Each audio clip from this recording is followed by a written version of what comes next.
आगे बढ़ते रहें। इस शरीर से जितना संभव हो सके अच्छे कार्य में ये लगना चाहिए। तो कहा कि जैसे वृक्ष के कट जाने से वृक्ष नष्ट हो जाता है, वैसे ही पाप को छोड़ने से हमारे दुख नष्ट हो जाते हैं, हमारे दुख दूर हो जाते हैं, दुख समाप्त हो जाते हैं और फिर जो है हम सुख का अनुभव करते हैं। वह मानसम मन सेवा एवं भुक्त स्वात्वम वाचा वाचा कृतम कर्म काये नेव च कायकम। कहा कि वाचा मनुष्य इस प्रकार अपने श्रेष्ठ और मध्यम निकृष्ट स्वभाव को जानकर उत्तम स्वभाव का ग्रहण करना चाहिए। अर्थात मध्य और निकृष्ट स्वभाव को कभी भी नहीं अपने पास रखना चाहिए, प्रयोग में नहीं लाना चाहिए, केवल उसका उत्तम स्वभाव होना चाहिए। मध्य और निकृष्ट का त्याग हमेशा उसे करना चाहिए और यह भी निश्चय जाने, क्या निश्चय जाने, कि जो जीव मन से शुभ और अशुभ कर्म करता है, अर्थात मन की बात कही यहाँ पर, हाथ की बात नहीं कही, वाणी की बात नहीं कही, अभी मन की बात कह रहा है कि जो मन से शुभ और अशुभ कर्म को करता है उसको मन से उसको दंड मिलता है और वाणी से किए हुए वो वाणी से और शरीर से किए हुए शरीर से सुख और दुख का वो भोगता होता है, अर्थात सुख और दुख को भोगता है। इस वाणी से, इन मन से और इस शरीर से जब व्यक्ति अच्छा कर्म करता है तो इससे सुख भोगता है, गलत कार्य करता है तो दुख भोगता है। और अगली बात कही दूसरे श्लोक में कि कहा शरीरई वाचकई पश्चिमणाम मानसरे संत जातम यो मत यदेशाम गुणो ही साकल्येनाति विच्यते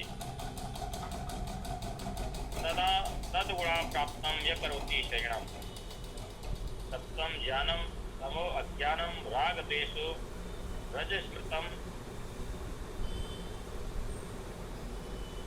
जो मानस शरीर से चोरी और स्त्री गमन, श्रेष्ठों को मारने और दुष्ट कर्म करता है उसको कौन सी योनि मिलती है, इसमें बताया गया कि उसको जो है वृक्ष आदि स्थावर का जन्म प्राप्त होता है। जो पेड़ पौधे होते हैं उसका उसको जन्म मिलता है। जो शरीर से चोरी करता है, पर स्त्री गमन करता है, श्रेष्ठों को मारने, उनको सताने और दुष्ट कर्म करता है, ऐसे मनुष्यों को कहा कि वृक्ष आदि पेड़ पौधे आदि की मतलब उसको जन्म मिलता है।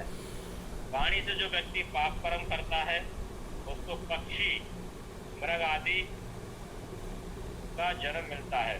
और जो कहते हैं कि मन से किए हुए कर्मों से, जो मन से जो व्यक्ति गलत कार्य सोचता है, गलत विचार करता है, मन से पाप करता है, उसको सबसे निकृष्ट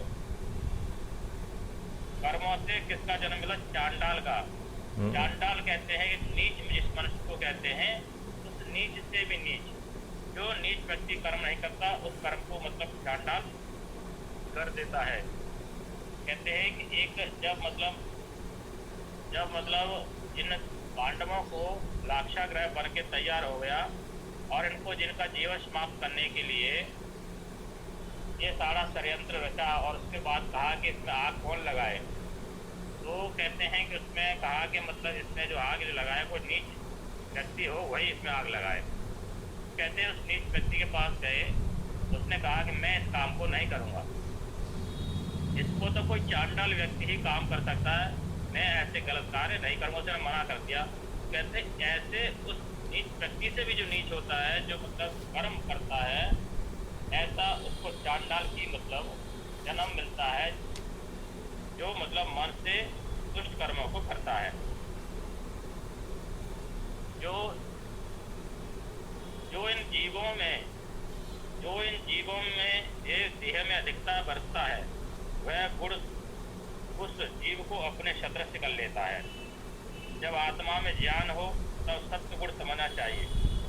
आत्मा जब ज्ञान हो, ज्ञान से परिपूर्ण हो तो उसको सत्य गुण समझना चाहिए उस वक्त, और जब अज्ञान रहे तब तम तामसी वृत्ति समझनी चाहिए। और जब राग द्वेष में आत्मा लगे, राग द्वेष में जब आत्मा फंस जाए तब उसको रजोगुण जानना चाहिए कि मतलब मेरे अंदर रजोगुण है, मैं रजोगुण मेरे अंदर विद्यमान है।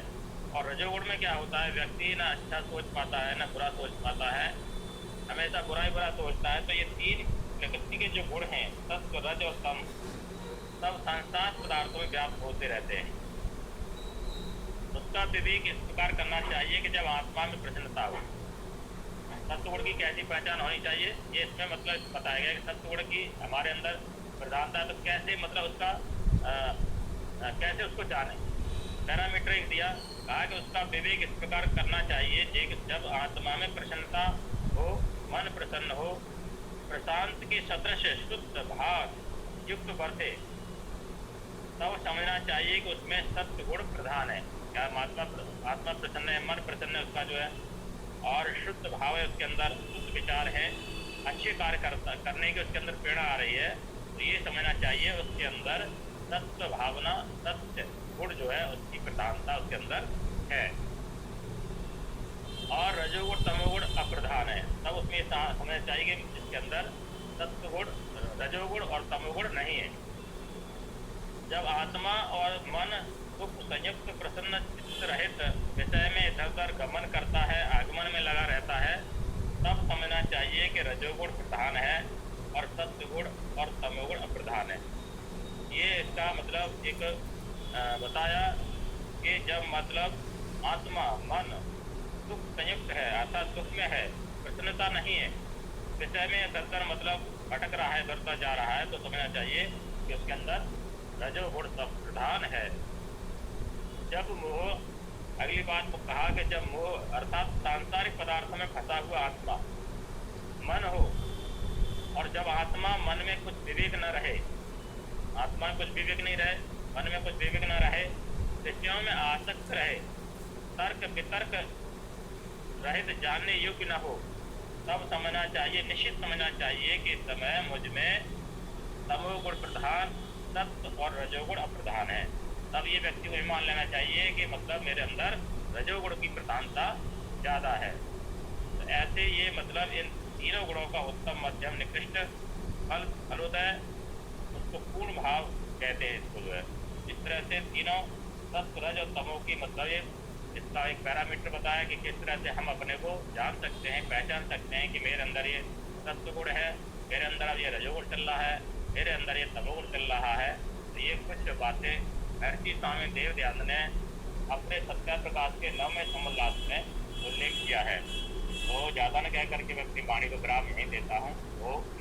ओम। हमारे साथ अशोक, हाँ जी, शांति पाठ करा दें जी। शांति पाठ करा दें।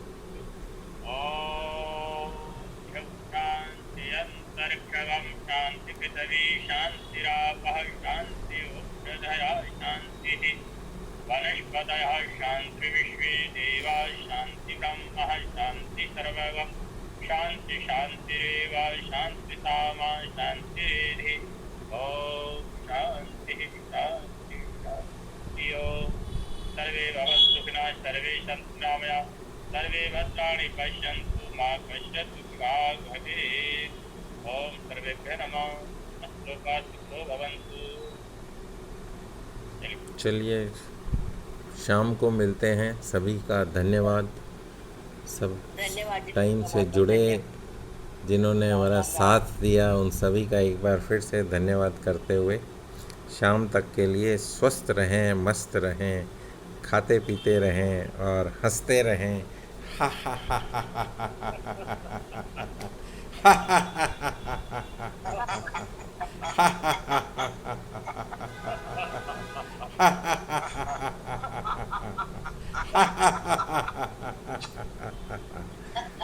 चलिए, धन्यवाद सभी का। मीटिंग को यहीं पे एंड करते हैं। शाम को फिर मिलते हैं 5:30 बजे तक। शुक्रिया।